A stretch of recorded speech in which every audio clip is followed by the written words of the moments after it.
Saturday afternoon football demons. They have their noses in front right now. The players are on the ground, and on May the 10th, we're hoping to have a field of women. It is an extraordinary concept that has produced some iconic images. Field of Women, Saturday, 10th of May, $55 if you'd like to participate. Searching for 15,000 people to stand together to represent the number of Australians who will be diagnosed with breast cancer this year.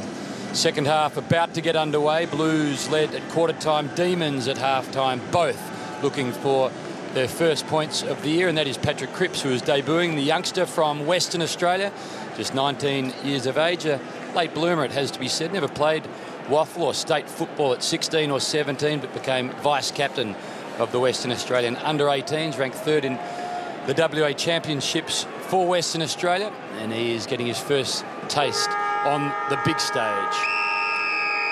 Yes, indeed. Hami's cousin Jamie plays for the West Coast Eagles from Northampton, which is Josh Kennedy territory. We haven't really seen him have a shot on goal. Wonder if they all stutter from up there. So handball out for the Blues. They want to get things moving, and it was Cripps that it was to start them off. But Jack Watts just skirting around the back, got it from Vince and then kicks towards half forward, and they start in promising fashion. The V's combining. Vince it was to Viney. Could it be a victory this afternoon? This is a dangerous ball bouncing back towards the square row. He just got his disposal away. Not a great kick coming out from Yaron. They're not out of danger yet, the Blues. Careless from Carlton in a pressure situation. And we've got a stoppage inside 50. And that's what it's been, Baz. It has been. We just look at Dylan Buckley here. He's slow to get up. We'll keep an eye on him. But it has been the skill errors for Carlton, which must be infuriating Mick Malthouse. Frawley against Warnock. He gets it back, Warnock.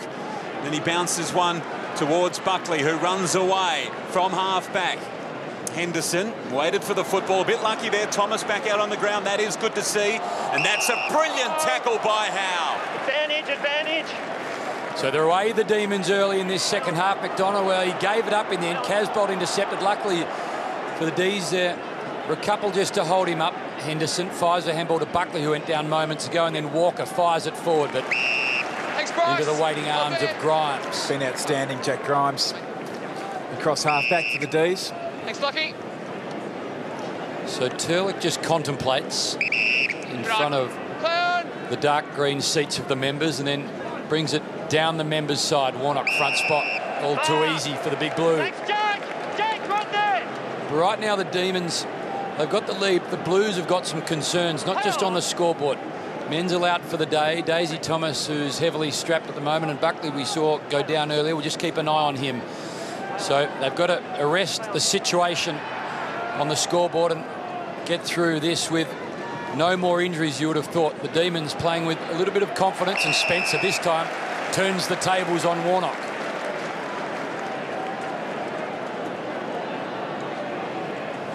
Bullets the ball. Frawley had an opportunity to kick three in the opening term. He looks good, doesn't he? He presents well. A couple of times he's gone the chest mark when perhaps he could take it in his hands like he did on that occasion, but he's got all the physical attributes to play well in the forward line. What stage are we allowed to say he's a swingman? Oh, we're saying it now. Okay, yep. Swingman, Frawley. He's kicked a couple of goals, of course, this afternoon. Had a really good chance at 3 late in the second term.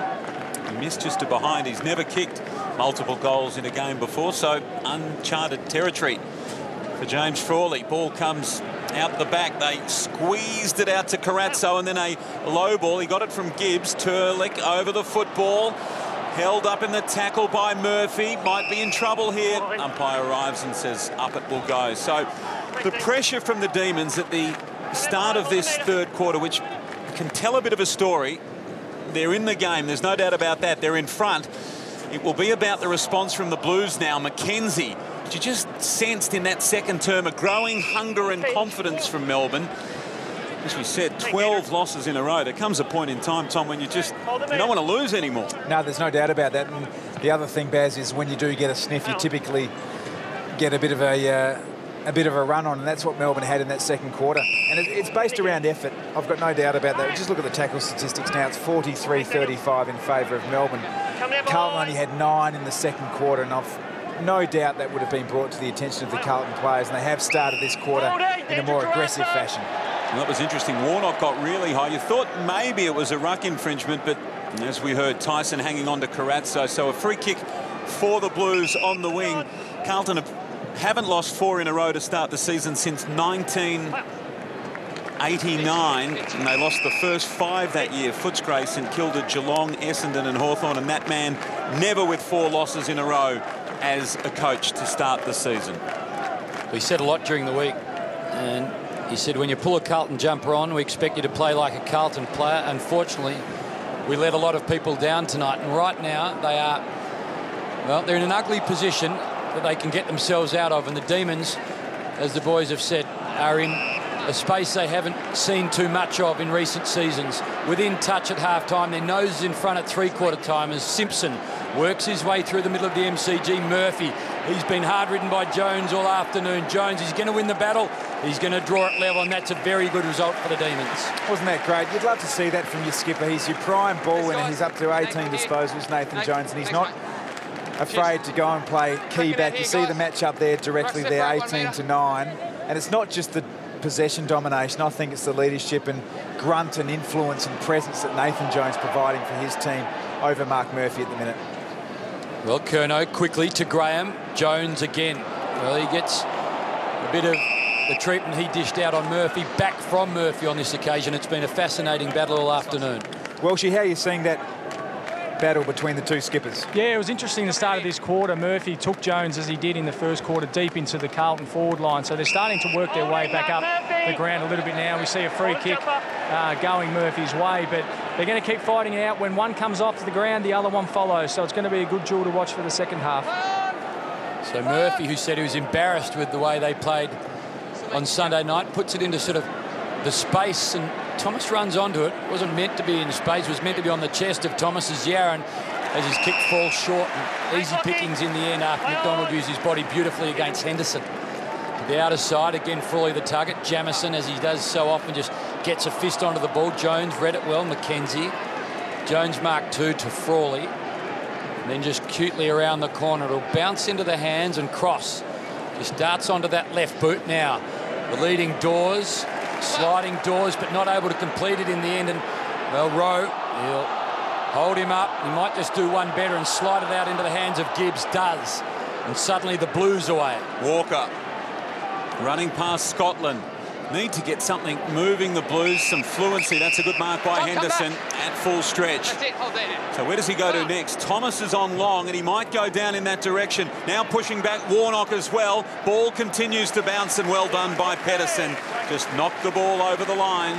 Three-point game. Sorry, Baz, a couple of things about that matchup between Howe and Thomas.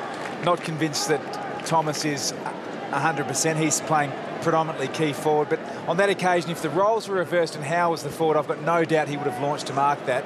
And that's when you see really good, strong defenders. They mark the ball inside their defensive 50. Well, Scotland read it well and just swept it inside to Graham. Went looking for Murphy. It's a high tackle to Melbourne. Well, the D's will come away with this.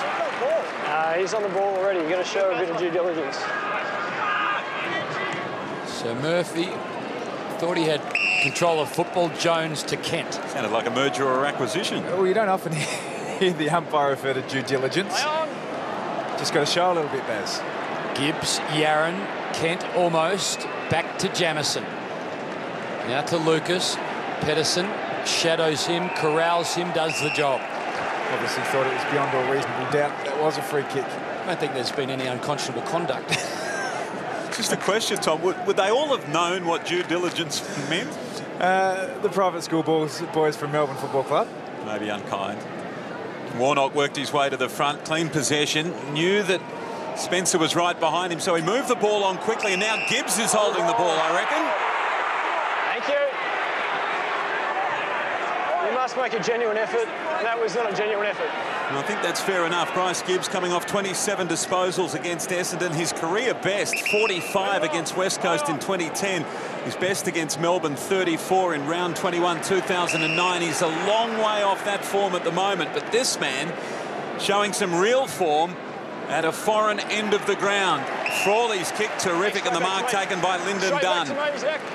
Here, please. Yeah, James Frawley, 9 marks, 15 disposals, 2 goals, 1. So he's not only a focal point in the front half, but his work rate in terms of getting his hands on the football's been really pleasing. So we haven't had a goal so far in this term, just the one behind by the Blues. It was a rushed behind, and that's at 9 minutes of the third term. The longer it goes, the better the chance of the Demons. So Lyndon Dunn has kicked just 2 this season. It's offline. That was a disappointing end. A couple of set shots that could have really made a difference. Frawley's late in the second half, and that one there from Lyndon. You sort of sense that Frawley's learned a lot from the gun forwards that he's been shoulder to shoulder to over the journey. Yaron, have a look at this, the dash, the pace. Dunn's no slouch, and Yaron just takes a bounce, runs on, takes him on. Ellard has to beat McDonald, and as he often does, McDonald wins the battle to Frawley, who normally sits alongside him in the back 6. Dunn, a bit of space. Oh, terrific bounce for Bale. He brings it back inside. No. Poor mistake there by Bale, really just had to feign the ball going over the boundary line. But the thing about Tom McDonald, he's been really impressive. You can't put Chip Frawley forward if you don't have someone who can hold down the defence, and he's been super for the D's this afternoon. So a real show of confidence by Roos in McDonald. Well, the fumble by Casbolt lets the D's off the hook. Melbourne's pressure around the contest is causing Carlton to make all sorts of mistakes. Coming into this game, Carlton were the second most scored against side from turnovers. So Melbourne would know that. Every chance they get for a turnover, they're repelling the ball quickly because Carlton are just too slow to react and defend. Cripps had his hands on the football momentarily. It comes out the back to Scotland. He's tried hard in his return. You heard the call, touched. It's OK for Cross. Moves it quickly to Pedersen. Now they move it across to Giorgio. Playing with confidence, the D's. Is that a push out? No. Simpson, OK, into the back of Dean Kent. Just the one movement of the arm, according to the umpire. So Simpson wants to move the ball quickly. And out wide he goes. Rose got it. Short chip, not good. Kennedy Harris gets in the road, goes to ground, and unfairly, I'm sure, according to the umpire. Is he waved to go? Well, Can't play on forward of the mark. Well, there you go. Thank you. Couldn't play on forward of the mark, so no advantage there. There was some. Cripps gets the football back to Walker, who has a bounce on the wing. He looks upfield. Yaron on his chest, doesn't mark. Should have done better there. It's good work by Turlick. Bursting out of the pack, he handballed backwards. Viney, player taken high, no doubt about that. Howe dumped into the ground by Thomas, and now Viney goes to remonstrate. He's a ripper, Jack Viney. Jeremy, give it to him. It's his free kick down the ground. Thank you. So downfield free kick, which is, I think, backwards almost. Backfield free kick. Work that one out, Hayne. I can't. Short ball, Kent. Hold there. Hold there. Leave it on. Play on. So the lefty from Western Australia just hopes for Dawes. It's not going to get there, but Kennedy Harris might be able to get it there in the end. Quick slap from Dawes. That was terrific. Bale for the Demons. He's got it all sewn up. Well done, Rowan Bale. The D's to a 10-point lead. Clever from Dawes. Actually started again from a turnover across Carlton's half-forward line. There's a little bit of argy-bargy going off the ball there. Melbourne haven't been able to penalise or punish Carlton for their turnovers up until that point. They were 1 goal 5. Now that'd be 2 goal 5 from turnovers, Melbourne. It's a really worrying sign for Carlton. They can't control the possession of the ball when they've got it, turning the ball over far too often. It's great work here from Kennedy Harris, and a deft knock on there by Chris Dawes, and the finish by Bale. Carlton turning the ball over far too often. Melbourne haven't been able to punish as much as they would like, but did on that occasion. The short ruckman again, Pedersen. He goes against Casbolt. Casbolt, well done. Probably won the hit out and then followed up with a long ball inside 50. Henderson had it knocked away. That's well done by McDonald. He's been terrific. Ellard back to Henderson. In trouble. McDonald got him. Brilliant tackle. Just an uncompromising defender, uncomplicated Tom McDonald. I really like him. He's got good size. He's got good speed. He's got courage to take the ball and take the game on. They've found a player there. Only 21, playing his 43rd game, so it's certainly good K's in the legs, isn't it, at this level? Howe had to wait for it. Well done by the first game at Cripps. Could have come over to Curnow. The handball missed the target. That was badly done by Lucas, and now Nathan Jones just to steady things down in the middle of the ground. Good football. Melbourne come away again through Tyson. Kick not spot on for Giorgio. Scotland gathers the football. Good tackle again. Well done, Matt Jones. It's effort, Baz. Get out, please. I can't see anything that needs to be done extraordinarily structurally for either of the sides to change the flow of the game. It's just based around effort, and Melbourne have it, even on that occasion. So Jones to Dawes, and Dawes is within range, and I think he's going to take some responsibility here.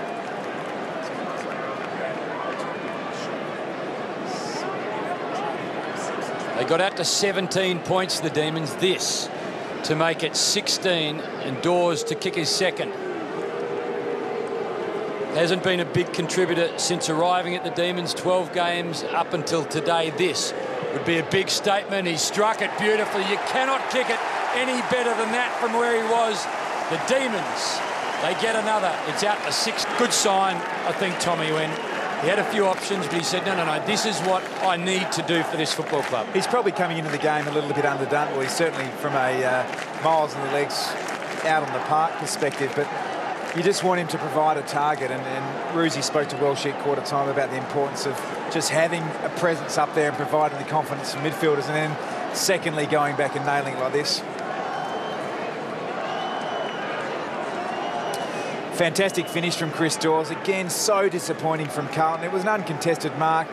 Andreas Everett was his direct opponent, and he got blocked off the ball, but no one went to put any pressure on Dawes. They're just too easy to play against at the moment, the Blues. Now, still a long, long way to go, Tom, but right at this moment, it doesn't feel as though Carlton can win, and I know that sounds a strange thing to say with so much time. They're only down by 16 points, but there's no method to their play and certainly no confidence. No doubt they can win the game, Baz, but they need to show a little bit more desperation, and they might actually be better off not winning, because what they're serving up isn't up to scratch at the minute. This is better. Curnow to Ellard, although the kick terrible. And that was terrible. Simpson to Curnow to Ellard, and just a behind. They haven't kicked a goal in this term. We're nearly at 17 minutes, and the D's have got a couple to lead it by 15 points on what is a fascinating Saturday afternoon. And Baz, you can actually feel it down here at ground level, the excitement of the Melbourne players coming off the ground when they're around stoppages, their pressure, their tackling. They're a lot more up now than Carlton were, and yet that's reflective as well in the forward line with the taller guys of Melbourne. 10 marks inside 50 to Carlton's just 2. So they're up and about, and they're working hard forward of the ball. What do the Blues do, Welshie? They need to do what Melbourne did in that second quarter and focus back on the man, the tackle, the pressure, create the turnovers, because when they're setting up here in the zones, they're too easy to pick apart. Melbourne are getting the uncontested possessions too easy forward of the ball. Well, Vine, it was like his old man, their strong genetics. He was ruthless and brutal and put it into the hands of Dawes after shrugging off his opponent. But they've turned it over the Demons, and the Blues have an opportunity. Gibbs to Graham. It was always going to be a big assignment for the Blues after the Sunday night loss, after Thursday night's selection. Mick Malthouse made a big statement. Waite, Garlett, White and Bell, and then Robinson are laid out. But you felt as though Mick knew he was lessening the chances of a victory, but had to do it to make the statement in his mind to turn this club around after what was a torrid affair against the Bombers. Tui, a beautiful kick of the football, and that is no exception. Casbolt to Yaron. Dangerous in this scenario. From the arc, well, he's put it right into the hands of Henderson if he wanted it, or straight through the middle. Maybe that kick starts the Blues. Bobby Norman. It's actually Chris Yaron's 6th shot on goal for one goal, 2. He's had 3 that haven't even registered a score, but that's a class finish from a class player. But even on that occasion, it's a low percentage play, isn't it? It's a shot from near enough 50 right on the boundary. The really classy players can get them occasionally, but it's not going to be a consistent and reliable avenue to goal.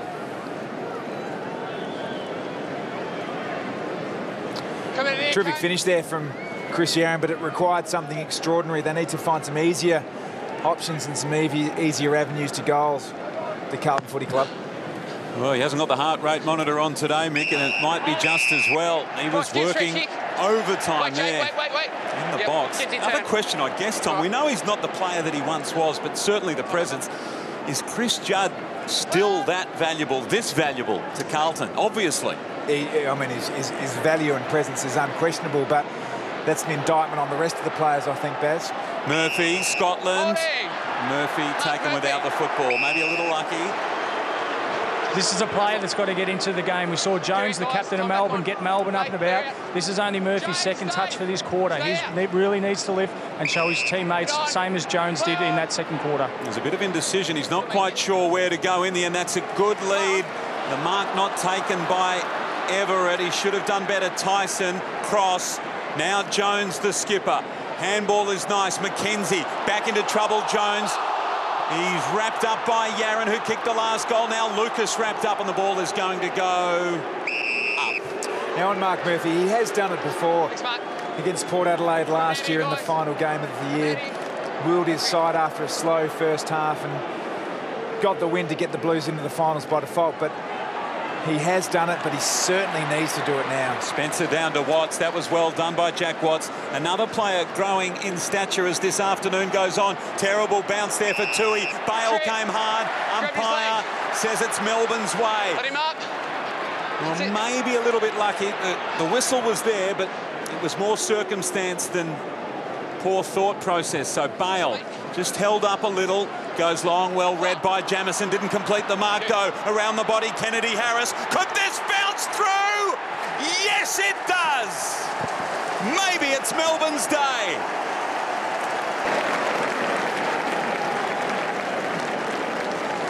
The last 25 seconds of 50-50 possibilities all ran the way of the Demons. Yep, and that often goes hand in glove with effort.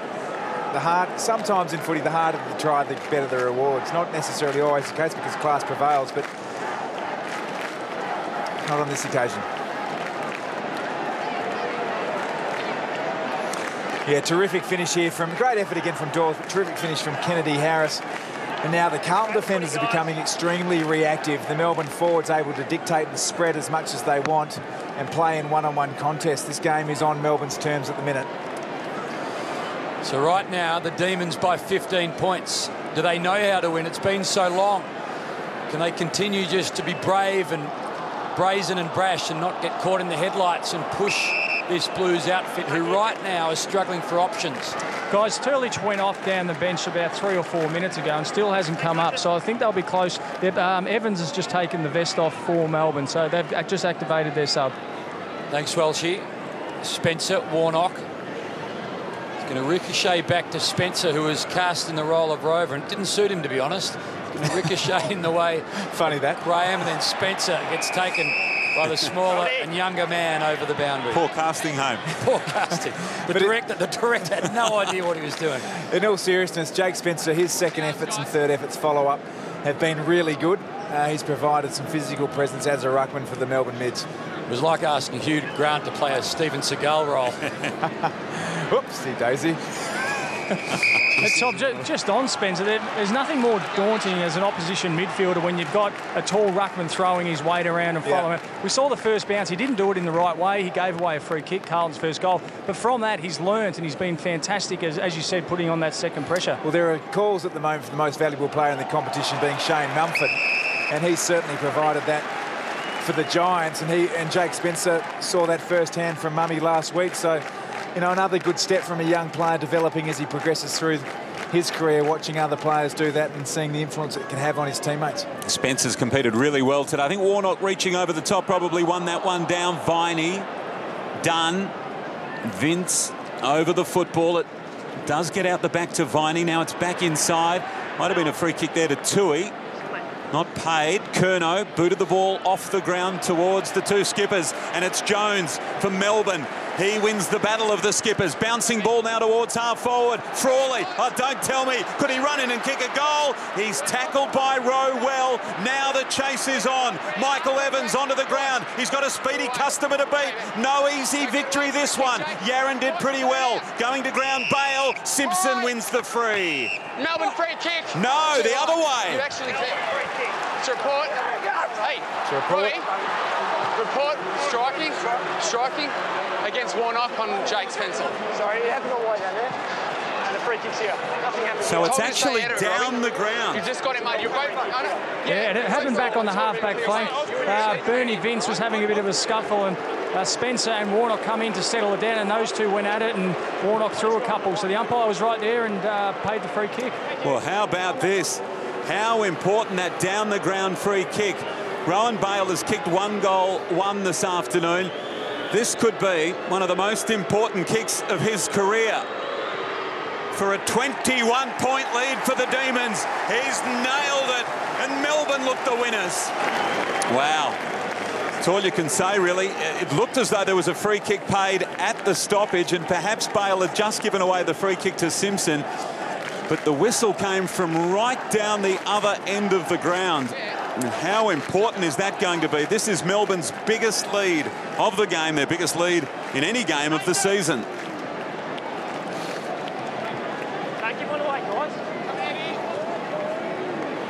Now we see the down the field free kick and also the report, Warnock and Spencer. Mick Malthouse, I reckon, will lose patience with Robbie Warnock. He's been soundly beaten by a younger ruckman today. It was disappointing last week. It's not good enough. Well, it wasn't Holyfield Tyson, but it's ended up with a big result at the other end of the ground, and 21 points now is a game-high lead to the Demons. And right now you talk about momentum being important in sport. The Demons have it, and they've had it for about an hour, and the Blues somehow need to change things around. Maybe Warnock realises he owes the Blues plenty. Thomas, well, not this time. Jack! Yeah, the message from Mick, you'd love to be in the huddle to hear it. You know, we know Mick well, obviously, from working with us for a season a couple of years ago, and he really values the fundamentals and the basics and effort of football, and quite rightly so. His players have let him down today. There's a long way to go, and the Blues are more than capable of getting this game back on their terms. But Andy McKay said he hoped it was an aberration, but maybe Sunday night was a stark reality check as to where this football club is at. Let's see what they can do in this last 35 minutes of football. Viney, McKenzie, is there more to come in this third term for the Demons?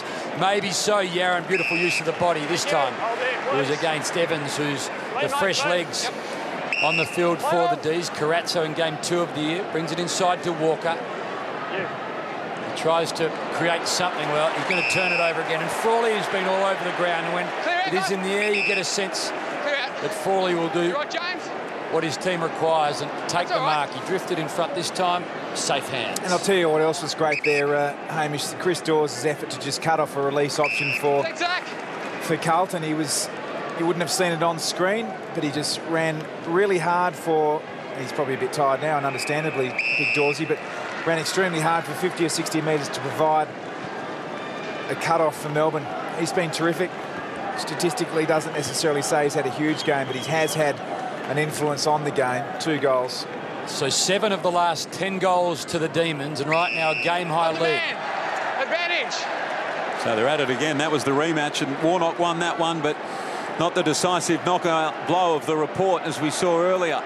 So this is good work from the first gamer. He bounces the ball down the wing. Patrick Cripps. He goes with a long one. Kaz bowled up in front. Howe. Well done. We know that he can do it at the attacking end of the ground, but what a string to his bow if he can be pushed back down defensively and do it at that end of the ground. Well, clearly Paul Roos sees in Jeremy Howe the characteristics required to play in the back line. He seemingly has the physical attributes, but he must have a bit of the mental mettle as well. And if he can, Baz, you're right, if he can develop into a player capable of playing key back, well, that's a huge find for the D's. Cross to Jones to Frawley. Every player in this half of the ground, if you drew a line from goals to goals, and there's Evans marking, playing just his 15th game since his debut in 2011. From the time he played his first game, round 9 2011 under Dean Bailey, Melbourne have had 5 coaches as well as Bailey: Todd Viney, Mark Neal, Neil Craig, and now Paul Roos. That's a lot of instructors for a 15-game career. Ball thrown in on half forward. Their end of the ground again, the Demons. Let's get down to Welshie as the ball goes over the line. Yeah, thanks, Baz. And when the tide's going against you, as it is with Carlton at the moment, you want your best defenders out there. Jamison has been down the rooms now for at least 5 minutes with that shoulder complaint that he had early in the game. So they want him out there. He's one of the best backline defenders in the competition. And when everything's going against you as it is now, you need all those type of guys out there. Well, we are getting close to three-quarter time, and some of the new members of the Demons outfit really adding to their stocks. Bernie Vince has had a lot of the football. Daniel Cross, 9 touches in this term at 100% efficiency. And Howe playing in the back 6, doing a great job. Frawley in the front 6, providing a real target. And Dawes, well, he has been a welcome return for the D's, but there's a long way to go before either side gets hold of 4 points for the first time in season 2014. Welshie, you're down on the boundary. Can you get us a bit of an insight into Mick's demeanour at the minute? Yeah, he's quite controlled at the moment. He did come down earlier than he has in the past couple of quarters. So he's got a lot of concerns because Curnow come off. Obviously, Jamison is still down the race. So more than on-field issues, he's definitely got some off-field issues that he's contending with at the moment. It was interesting just watching Mick earlier. It was a man that sort of seemed resigned to the fact that it was a disappointing day ahead. He didn't seem furious. He didn't seem in any way like he was losing control. He was just standing watching on at something he looked to be very disappointed at. And there he is. A penny for your thoughts, Mick. So right now the Demons have a game-high lead at the final change. 10-8 plays 6-11. The Demons 30 minutes from their first win of the year. How does it play out? Stay with us. You'll find out very soon.